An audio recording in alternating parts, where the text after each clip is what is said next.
Members of Congress, I have the high privilege and distinct honor of presenting to you His Excellency Narendra Modi, the Prime Minister of the Republic of India. Thank you.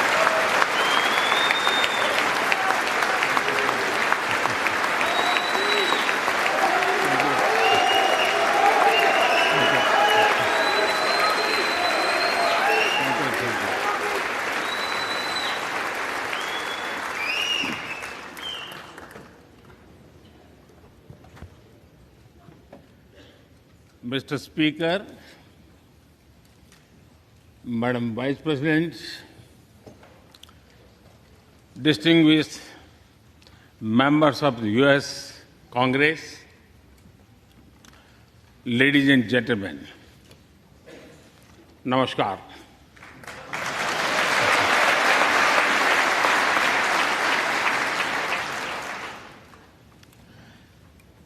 It is always a great honor to address the United States Congress.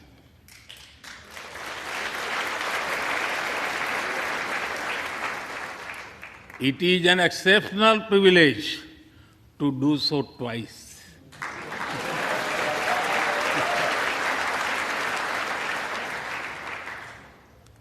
For this honor, I extend my deepest gratitude on behalf of the 1.4 billion people of India.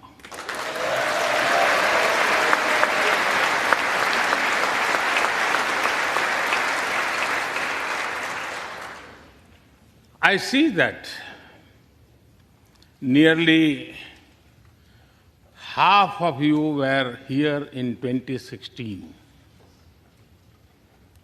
I feel your warmth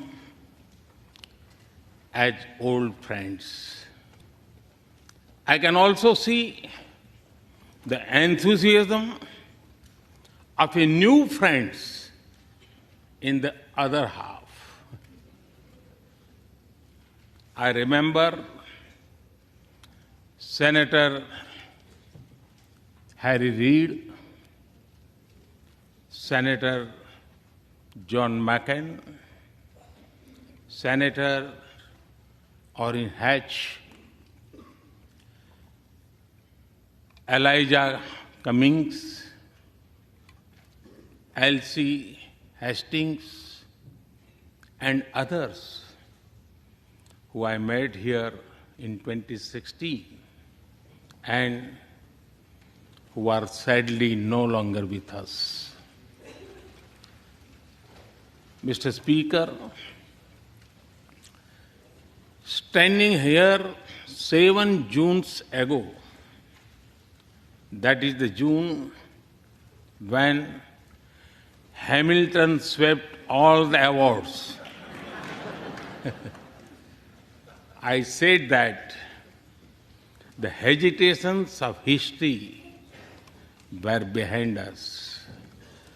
Now, when our era is at a crossroads, I am here to speak about our calling for this century.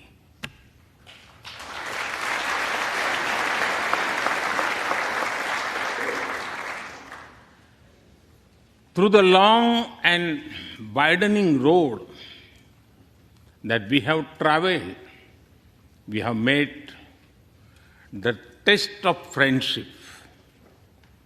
A lot has changed since I came here 7 summers ago. But a lot has remained the same, like our commitment to deepen the friendship between India and the United States.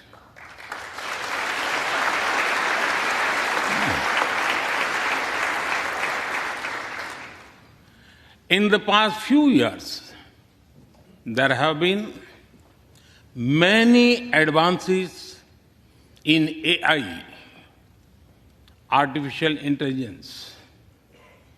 At the same time, there have been even more momentous development in another AI, America and India.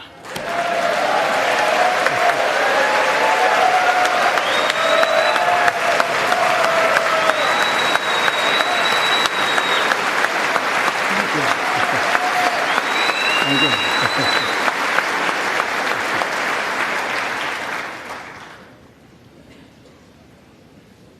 Mr. Speaker and distinguished members, the beauty of democracy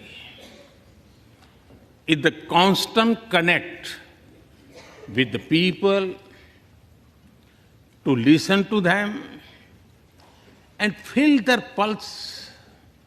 And I know this takes a lot of time, energy, effort, and travel. It is a Thursday afternoon, a fly-out day for some of you. So I am grateful for your time. I also know how busy you have been this last month. Being a citizen of a vibrant democracy, myself, I can admit one thing, Mr. Speaker, you have a tough job.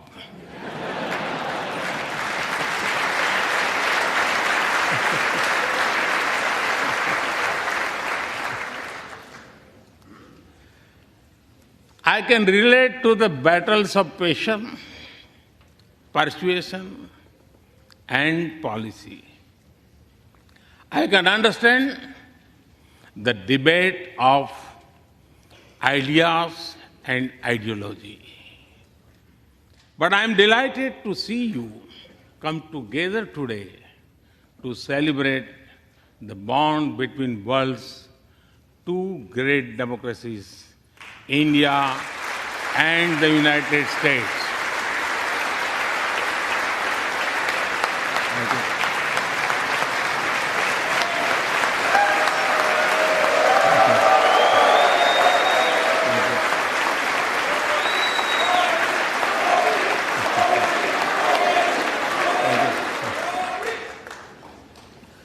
I'm happy to help out. I'm happy to help out whenever you need a strong bipartisan consensus.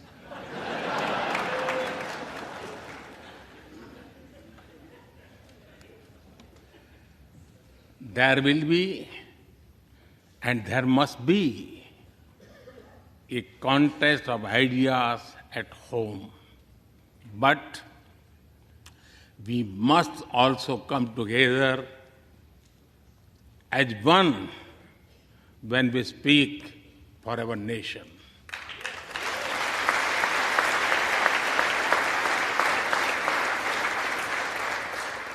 And you have shown that you can do it. Congratulations.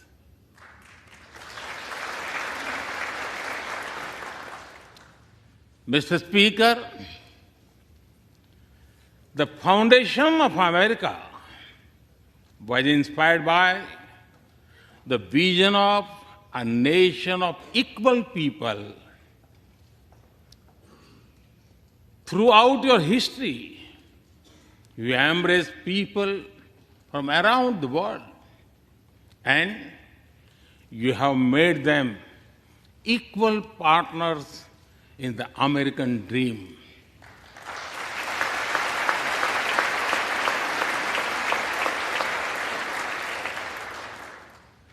There are millions here who have roots in India.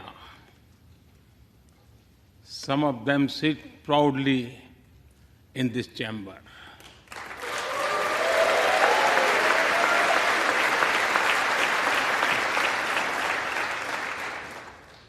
And there is one behind me who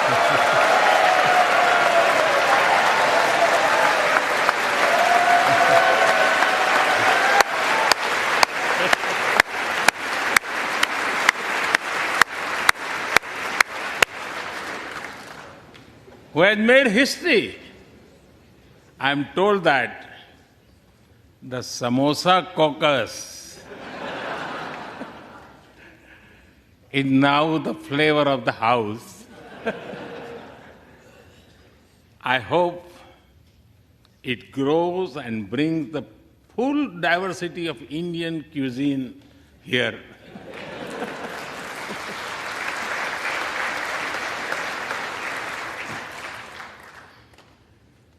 Over 2 centuries, we have inspired each other through the lives of great Americans and Indians. We pay tribute to Mahatma Gandhi and Martin Luther King Jr.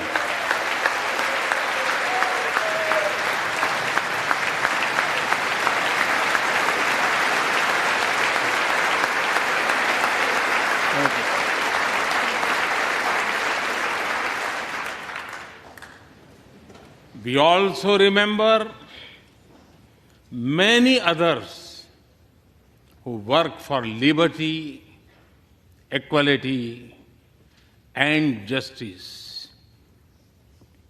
Today, I also wish to pay heartfelt tribute to one of them, Congressman John Lewis.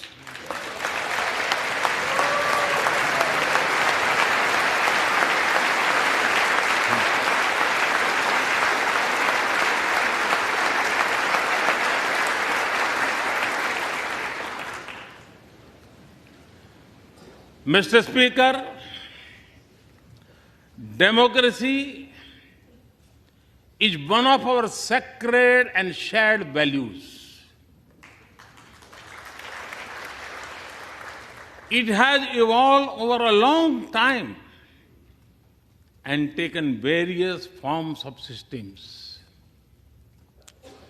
Throughout history, however, one thing has been clear. Democracy is the spirit that supports equality and dignity.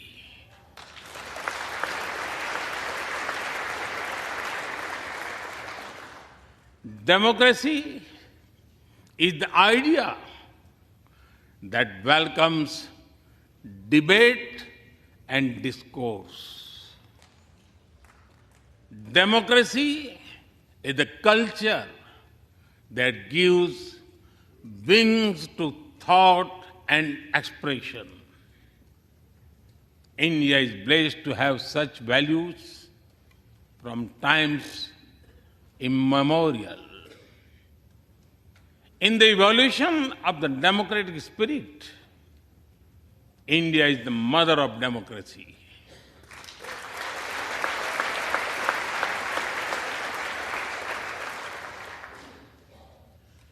Millennia ago, our oldest scripture said, Ekam Sat Vipra Bahudha Vadanti. It means that truth is one, but the wise express it in a different ways. Now, the US is the oldest and India the largest democracy. Our partnership augurs well for the future of democracy.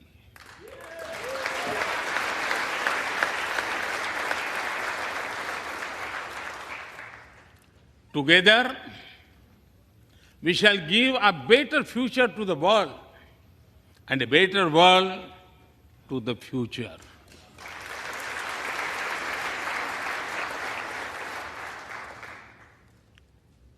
Mr. Speaker, last year, India celebrated 75 years of its independence. Every milestone is important, but this one was a special.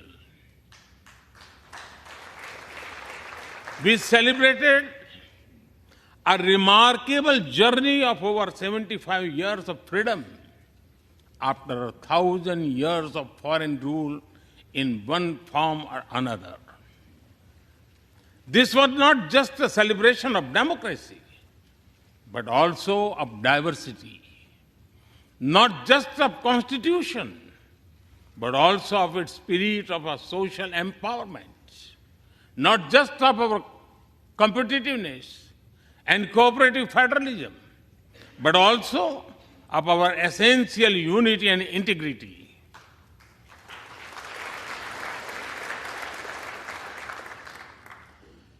We have over 2,500 political parties.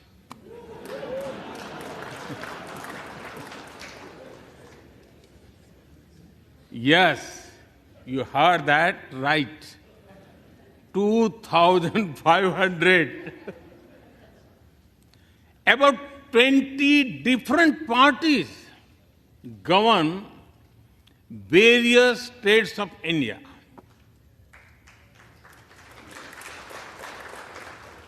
We have 22 official languages and thousands of dialects, and yet we speak in one voice.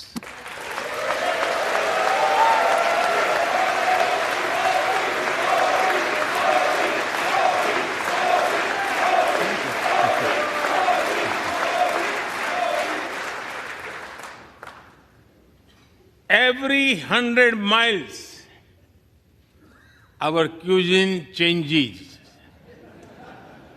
from dosa to aloo paratha, and from Sikhan to Sandesh. We enjoy all of this. We are home to all faiths in the world, and we celebrate all of them.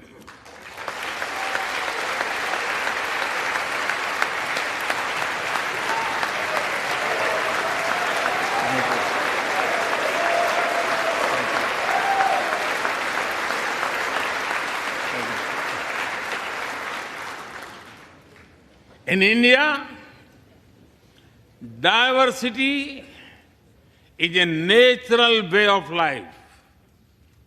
Today, the world wants to know more and more about India. I see that. Curiosity in this house too. We were honored to receive over 100 members of the US Congress in India over the last decade.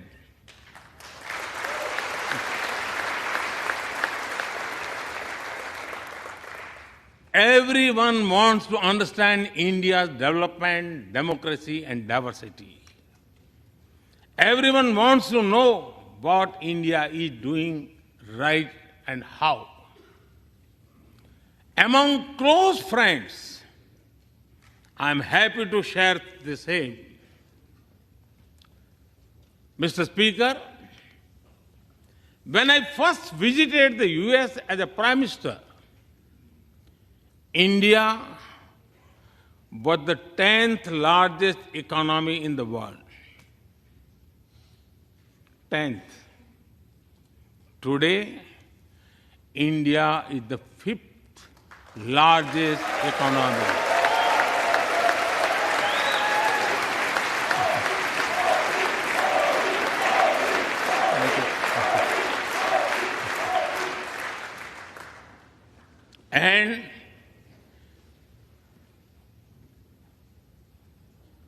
And India will be the 3rd largest economy soon.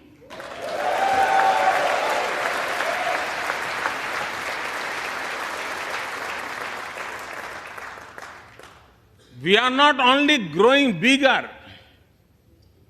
but we are also growing faster.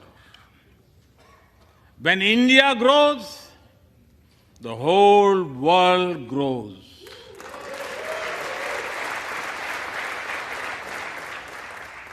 After all, we are 1/6 of the world's population. In the last century,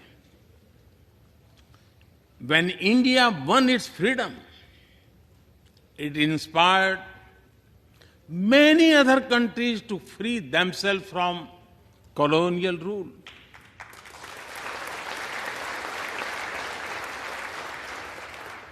In this century, when India sets benchmark in growth, it will inspire many other countries to do the same.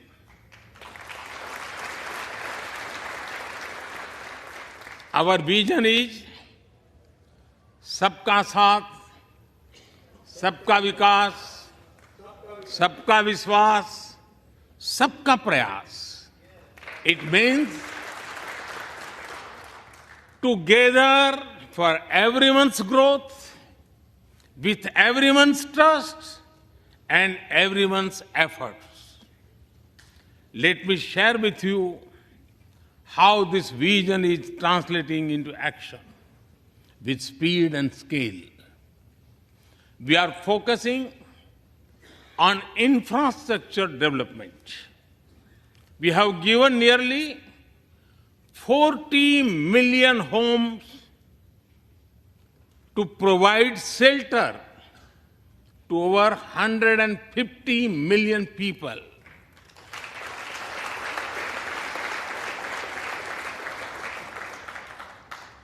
That is nearly 6 times the population of Australia.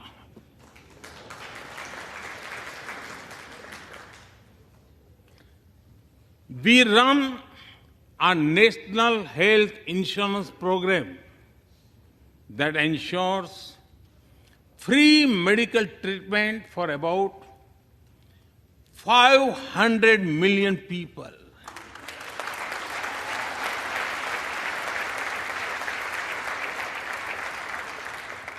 $500 million people, that is greater than the population of South America. We took banking to the unbanked with the world's largest financial inclusion drive. Nearly 500 million people benefited. This is close to the population of North America. We have worked on building digital India. Today, there are more than 850 million smartphones and internet users in the country.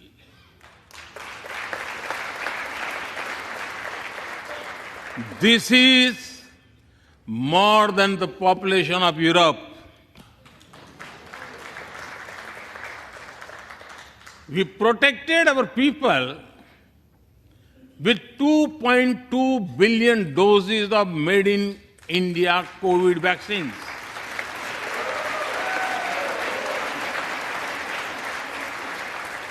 And that too free cost.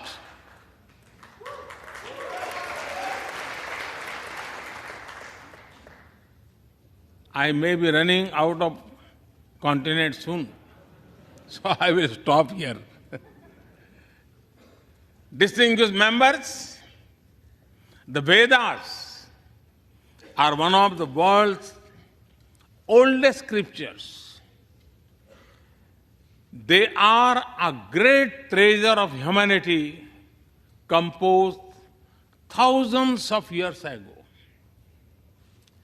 Back then, women sages composed many verses in these Vedas. And today, in modern India, women are leading us to a better future.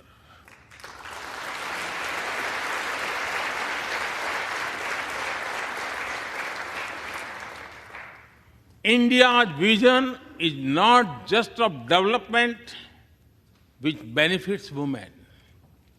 It is of women-led development where women lead the journey of progress.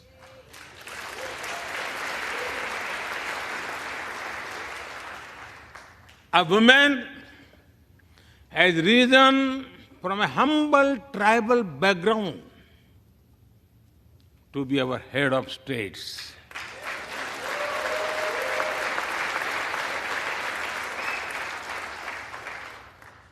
Nearly 1.5 million, 1.5 million elected women lead us at various levels. And that is of local governments. Today, women serve our country in the Army, Navy, and Air Force. India also has the highest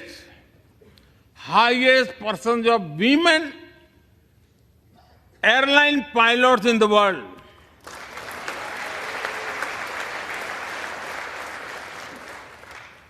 And they have also put us on Mars by leading our Mars mission. I believe that investigating in a girl child lifts up the entire family. Empowering women transforms the nation.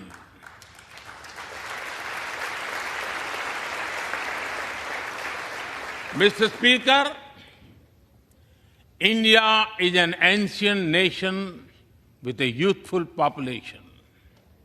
India is known for its traditions, but the younger generation is also making a hub of technology, be it creative reels on Insta or real-time payments.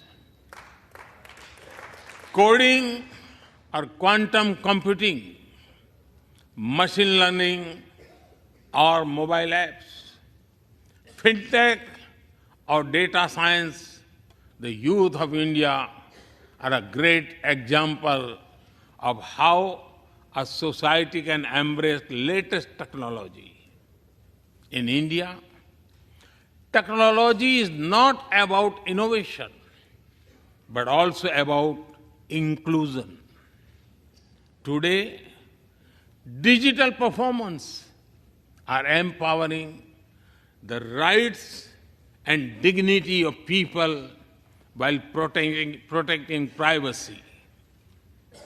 In the last 9 years, over 1 billion people got a unique digital biometric identity connected with their bank accounts and mobile phones. This digital public infrastructure helps us reach citizens within seconds with financial assistance. 850 million people receive direct benefit financial transfers into their accounts. 3 times a year, over 100 million farmers receive assistance in their bank accounts at the click of a button. The value of such transfer has crossed $320 billion. And we have saved over $25 billion in the process. If you visit India, you will see everyone is using phones for payments, including street vendors. Last year, out of every 100 real-time digital payments in the world, 46 happened in India.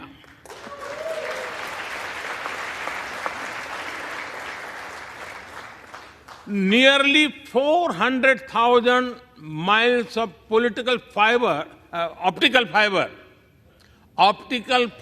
cables, and cheap data have ushered in a revolution of opportunities.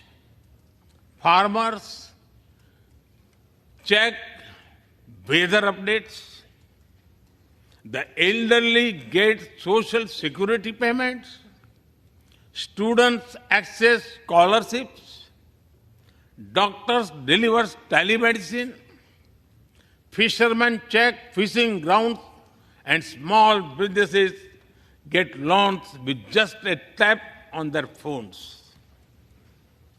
Mr. Speaker, a spirit of democracy, inclusion, and sustainability defines us. It also shapes our outlook to the world. India grows while being responsible about our planet. We believe, Mata Bhumihi Putro Aham Prithviya. This means the earth is our mother and we are her children. Indian culture deeply respects the environment and our planet.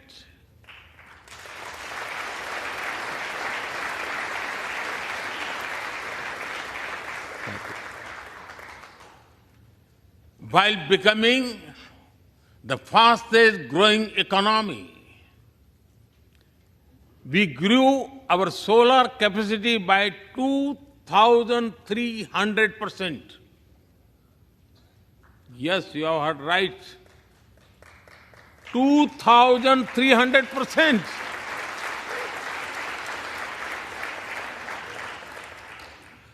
We became the only G20 country to meet its Paris commitment.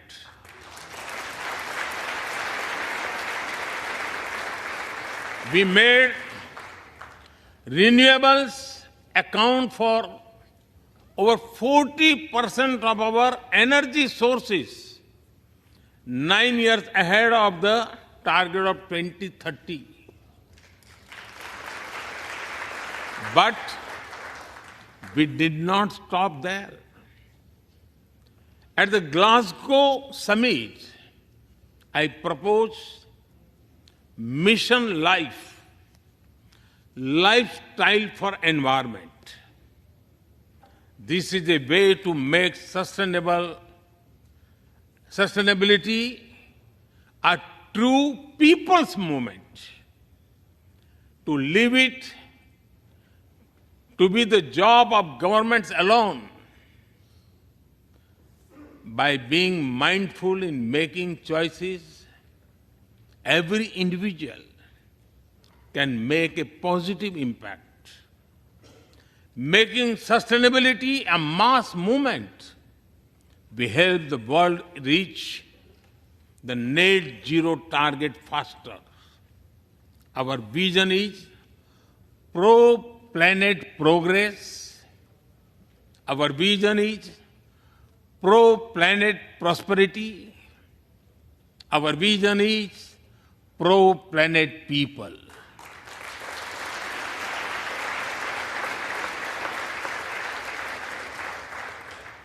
Mr. Speaker, we live by the motto of Vasudhaiv Kutumbakam, or the world is one family.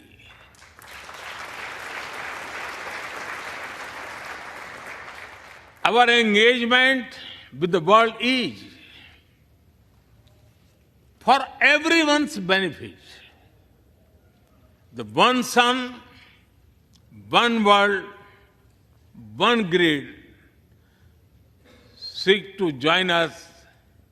All is connecting the world with clean energy.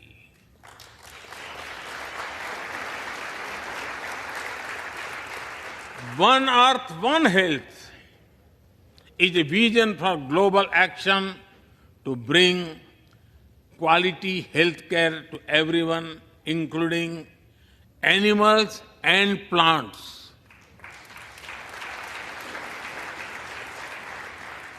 The same spirit is also seen in the theme when we chair the G20, One Earth, One Family, One Future.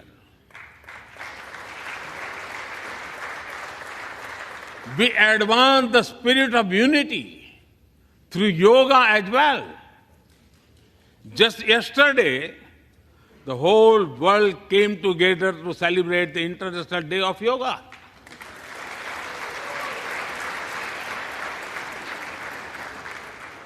Just last week, all nations joined our proposal at the UN to build a memorial wall to honor the peacekeepers.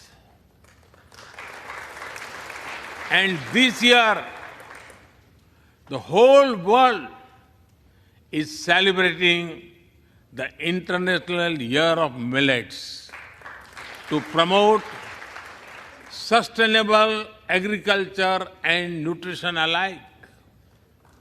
During COVID, we delivered vaccines and medicines to over 150 countries. We reach out to others, being disasters as first responders, as we do for our own. We share our modest resources with those who need them the most. We build capabilities, not dependencies.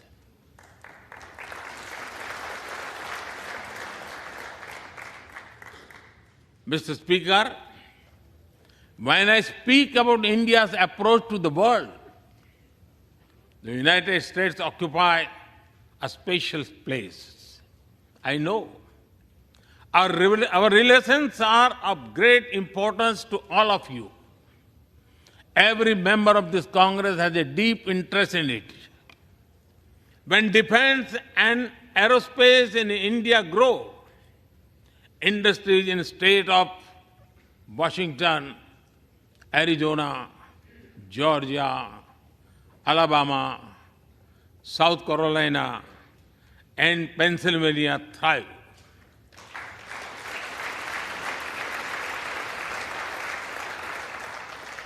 When American companies grow, their research and development centers in India thrive. When Indians fly more, a single order for aircraft creates more than 1 million jobs in 44 states in America.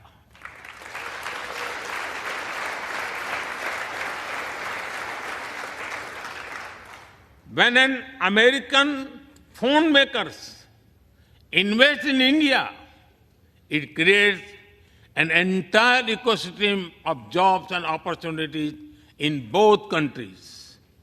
When India and US work together on semiconductors and critical minerals, it helps the world in making supply chains more diverse, resilient, and reliable.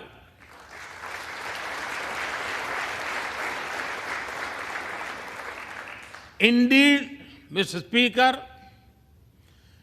we were strangers in defense cooperation at the turn of century.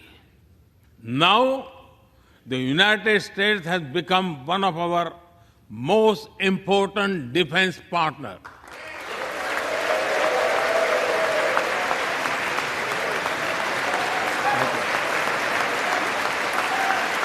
Thank you.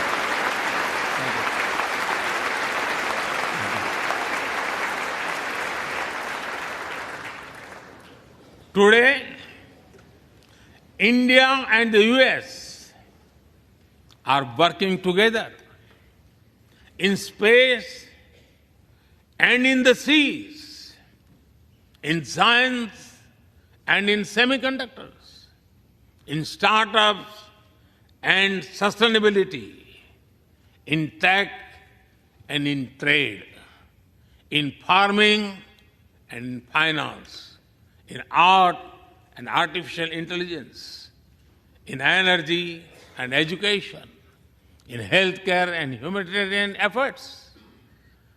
I can go on and go on, but to sum up it, I would say the scope of our cooperation is endless.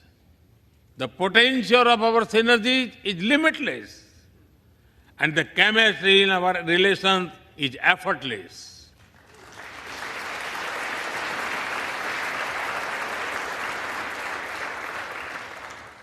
In all this, Indian Americans have played a big role.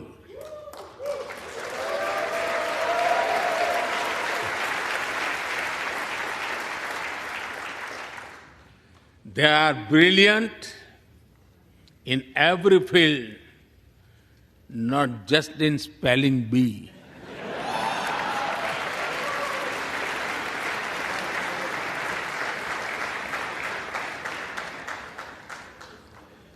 With their hearts and minds, talent and skills, and the love for America and India, they have connected us. They have unlocked doors. They have shown the potential of our partnership. Mr. Speaker, distinguished members, every Indian Prime Minister and American President of the past has taken our relationship further.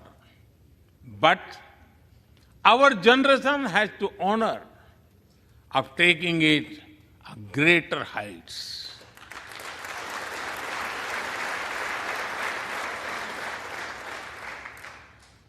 I agree with President Biden that this is a defining partnership of this country. Because it serves a larger purpose.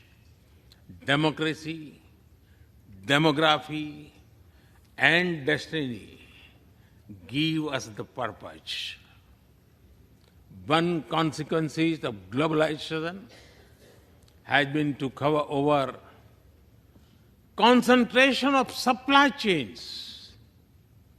We will work together to diversify, decentralize, and democratize supply chains.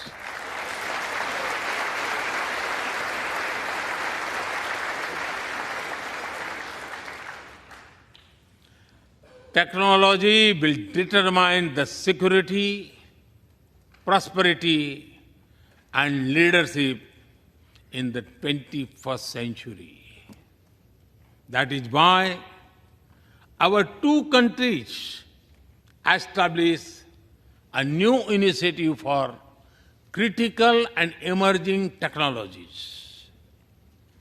Our knowledge partnership will serve humanity and seek solutions to the global challenges of climate change, hunger, and health.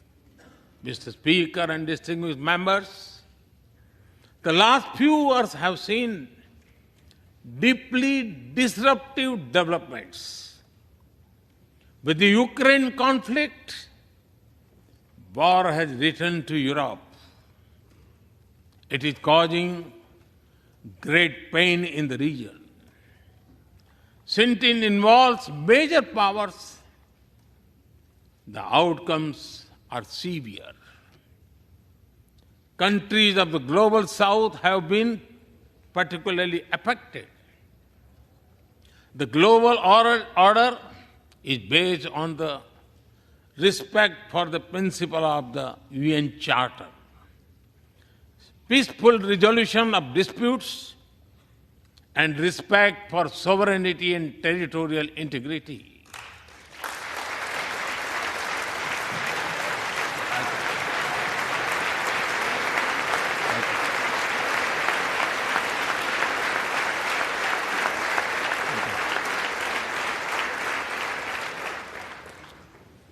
As I have said directly and publicly, this is not an era of war.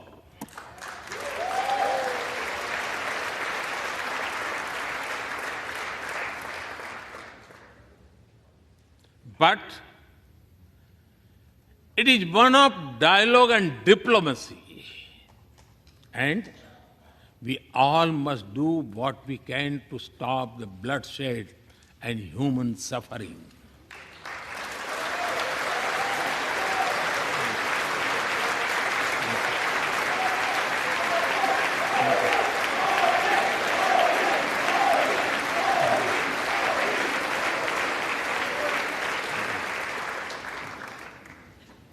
Mr. Speaker,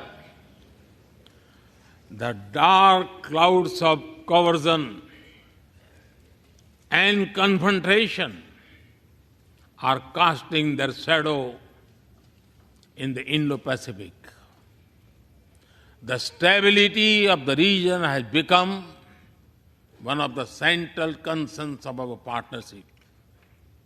We share a vision of a free, open, and inclusive Indo-Pacific.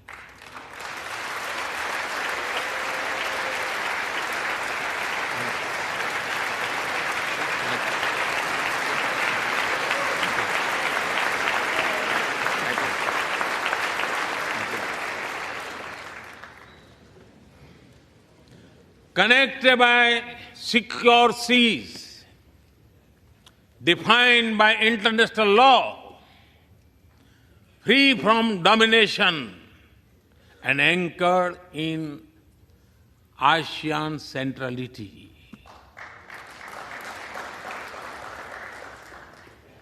A region where all nations, small and large, are free and fearless in their choices, where progress is not suffocated by an impossible burdens of debt.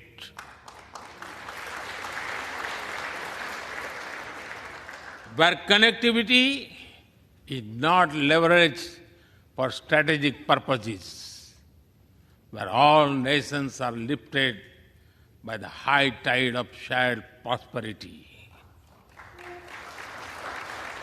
Our vision does not seek to contain or exclude, but to build a cooperative region of peace and prosperity.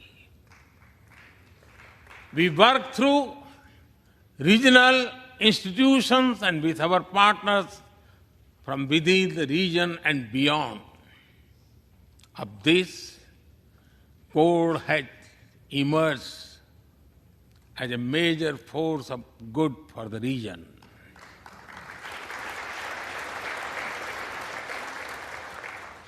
Mr. Speaker, more than 2 decades after 9/11 and more than a decade after 26/11 in Mumbai, radicalism and terrorism still remain a pressing danger for the whole world. These ideologies keep taking new identity and forms, but their intentions are the same. Terrorism is an enemy of humanity, and there can be no ifs and buts in dealing with it.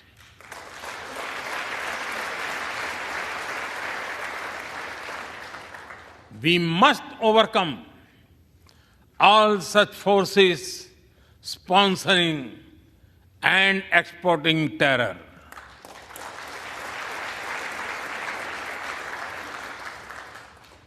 Mr. Speaker,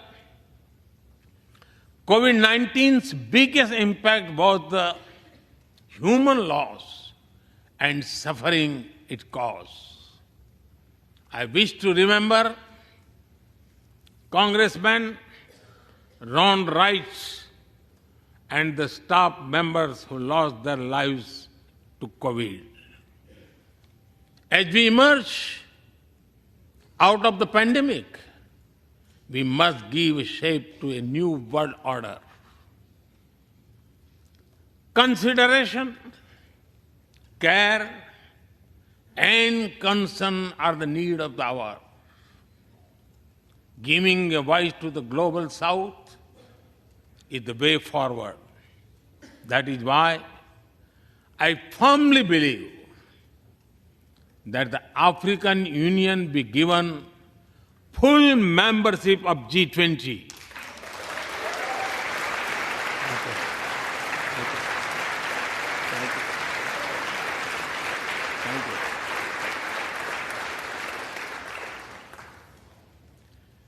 We must revive multilateralism and reform multilateral institutions. With better resources and representation that applies to all our global institutions of governance, especially the United Nations. When the world has changed, our institutions too must change, or risk getting replaced by a world of rivalries without rules. In working for a new world order based on international law, our two countries will be at the forefront as partners.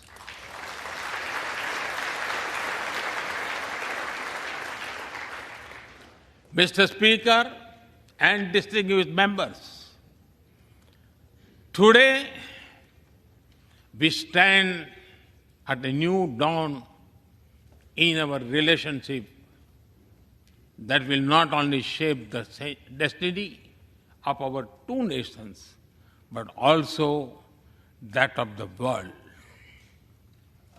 As the young American poet Amanda Gorman has expressed, when day comes, we step out of the shade. Aflame and unafraid, the new dawn blooms as we free it. For there is always light if only we are brave enough to see it.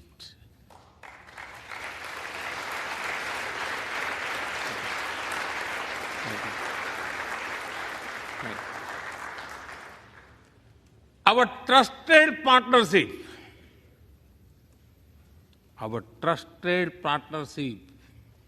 is like the sun in this new dawn that will spread light all around.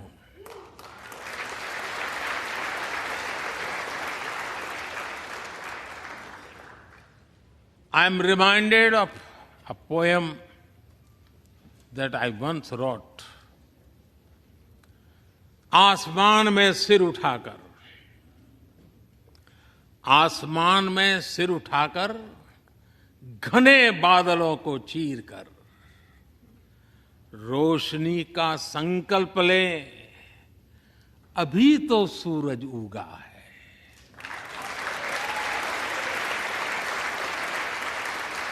अभी तो सूरज उगा है। दृढ़ निश्चय के साथ चलकर हर मुश्किल को पार कर घोर अंधेरे को मिटाने अभी तो सूरज उगा है।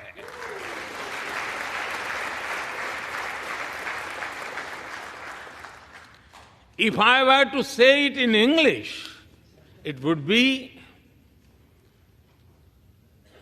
rising its head in the skies, piercing through the dense clouds with the promise of light. The sun has just risen, armed with a deep resolve, overcoming all the odds to dispel the forces of darkness. The sun had just risen.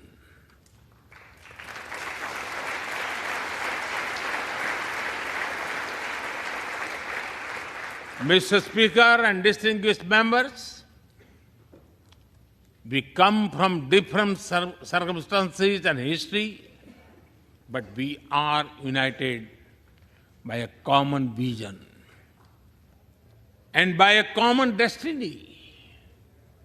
When our partnership progresses, economic resilience increases, innovation grows, science flourishes, knowledge advances, humanity benefits, our seas and skies are safer, democracy will shine brighter, and the world will be a better place. That is the mission of our partnership. That is our calling for this century. Mr. Speaker and distinguished members, even by the high standards of our partnership, this visit is one of the great positive transformation. Together, we shall demonstrate that democracies matter and democracies deliver.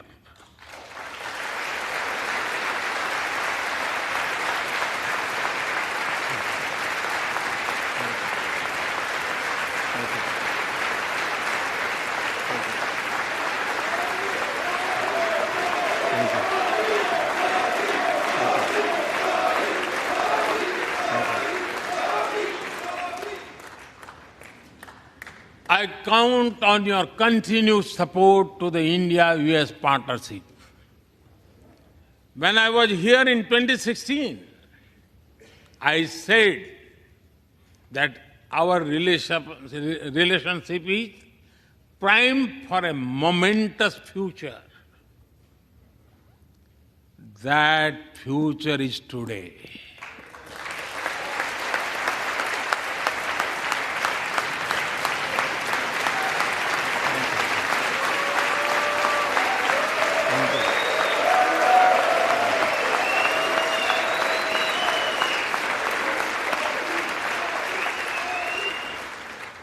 Thank you once again, Mr. Speaker, Madam Vice President, and the distinguished members of this honor. God bless America. Jai Hind. Long live India-US friendship. Thank you.